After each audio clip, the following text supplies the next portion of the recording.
মার্কিন president Donald ট্রাম্পের সঙ্গে বৈঠকের জন্য আমেরিকায় যাচ্ছেন ভারতের প্রধানমন্ত্রী নরেন্দ্র মোদী। আগামী মাসে হোয়াইট হাউসে এ বৈঠক হতে পারে বলে জানিয়েছেন ট্রাম্প। স্থানীয় সময় সোমবার ফ্লোরিডায় তিনি সাংবাদিকদের একথা বলেন। ট্রাম্প বলেন, আজ সকালে তার সঙ্গে আমার দীর্ঘ সময় আলোচনা হয়েছে। তিনি সম্ভবত ফেব্রুয়ারিতেই হোয়াইট হাউসে আসছেন। আমাদের ভারতের সঙ্গে খুব ভালো সম্পর্ক রয়েছে। ফোনালাপ নিয়ে সোমবার সন্ধ্যায় মাইক্রো ব্লগিং সাইট এক্সে মোদি লেখেন, আমরা এমন একটা ভরসাপূর্ণ সম্পর্ক গড়ে তুলতে বদ্ধপরিকর যা দুই দেশের জন্য লাভজনক হবে। আমাদের দুই দেশের নাগরিকদের কল্যাণ, বিশ্ব শান্তি, সমৃদ্ধি ও বিশ্বের সুরক্ষার জন্য একসঙ্গে কাজ করব। গত আমলে মার্কিন প্রেসিডেন্ট হিসেবে ট্রাম্প শেষ বিদেশ সফরে ভারতে যান।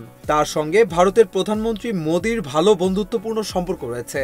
2024 সালে নভেম্বরের নির্বাচনে জয়ের পর মার্কিন প্রেসিডেন্ট ট্রাম্পের সঙ্গে কথা বলা বিশ্বের শীর্ষ 3 নেতার মধ্যে একজন ছিলেন মোদি। ভারতের বৃহত্তম বাণিজ্যিক অংশীদার আমেরিকা। 2023-24 সালে ভারত ও আমেরিকার মধ্যে বাণিজ্যের অঙ্কটা $118 বিলিয়ন ছাপিয়ে গিয়েছিল। চীনকে সামলাতেও আমেরিকার কাছে ভারতের গুরুত্ব অত্যন্ত বেশি।